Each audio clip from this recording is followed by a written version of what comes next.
Panoorin natin to ha. Leandro Lebiste versus Ryan Recto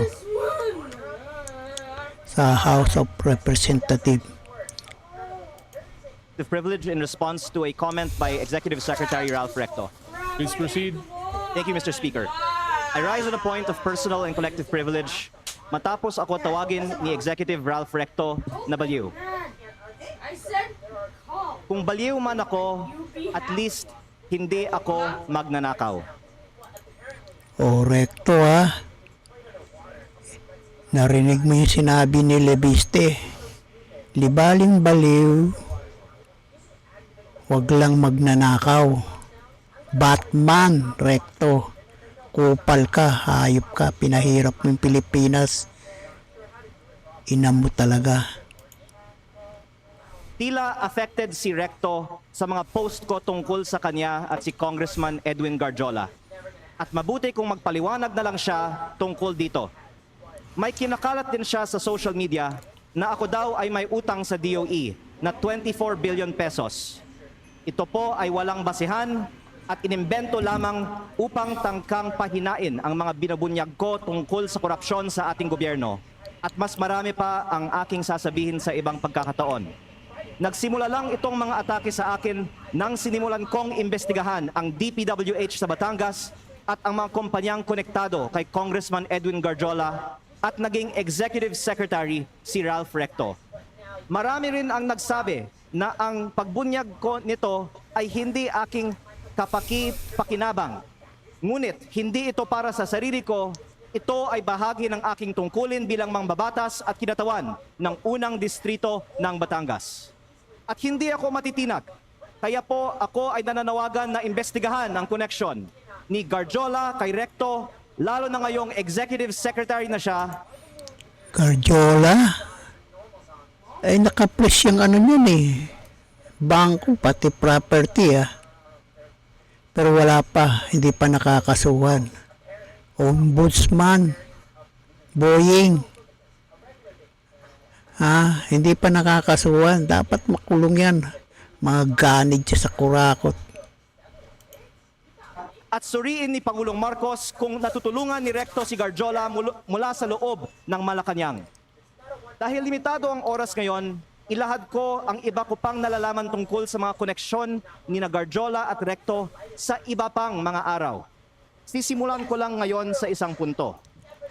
Ayon sa aking tansya at pananiliksik, mahigit 1 billion pesos ang ginastos ni Congressman Edwin Garjola para Wow, grabe. 1 billion ang ginastos niya, no? Garjola.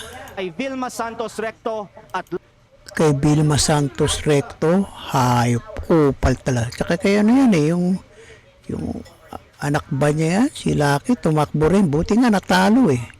Lucky Manzano sa Oh, sabi ko na nga ba, Lucky Manzano eh.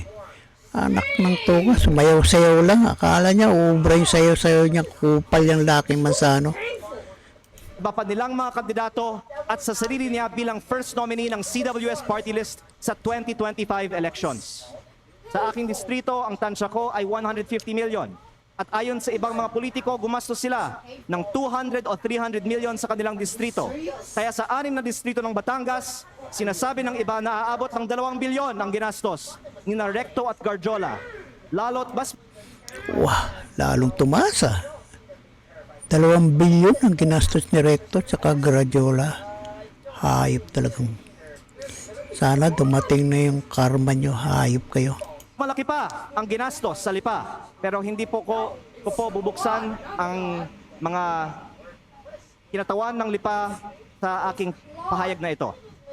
Pero sabihin na lang natin na 1 billion pesos ang ginastos ni Recto at Garjola sa 2025 elections. Noong April 16, 2025 naman, inimbita ako ni Congressman Garjola na mag-dinner sa kanyang bahay sa Punta Fuego na Sugbo sa aking distrito kasama si Secretary Recto na makikita sa mga picture na ibinahagi ko sa Facebook para hingin aking tulong para kay Vilma at Lucky.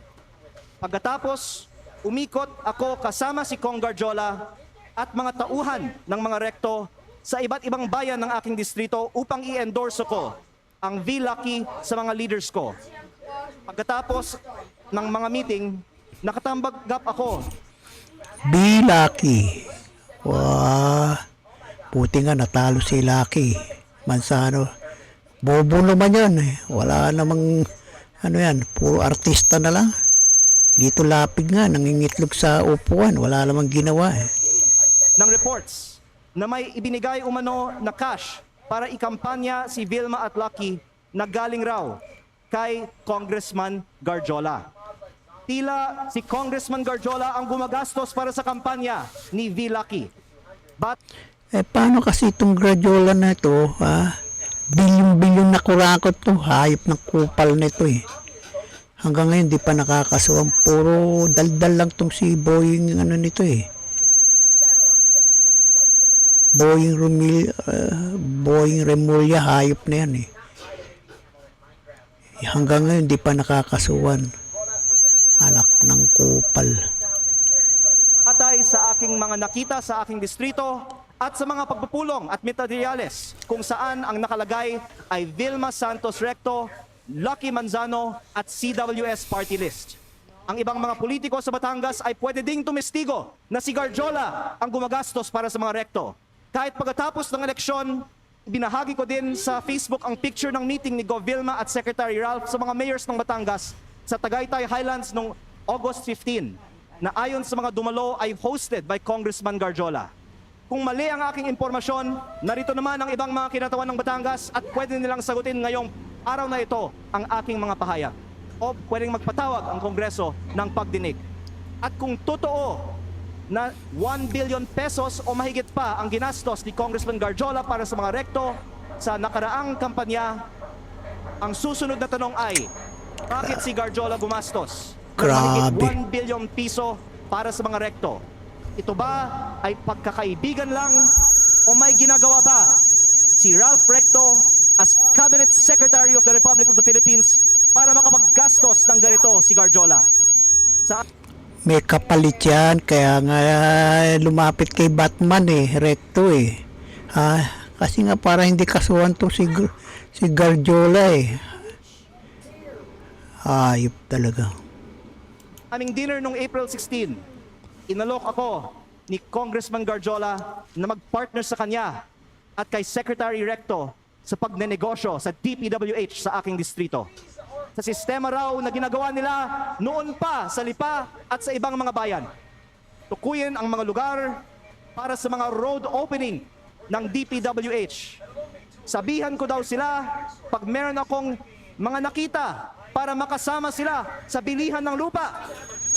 Kayang tumulong daw sa pagpondo ng mga proyekto ng DPWH si Secretary Recto dahil siya ay nasa kabinete. At si Cong Garjola din ay malakas daw sa DPWH at maaaring siya na ang bahala sa kontraktor.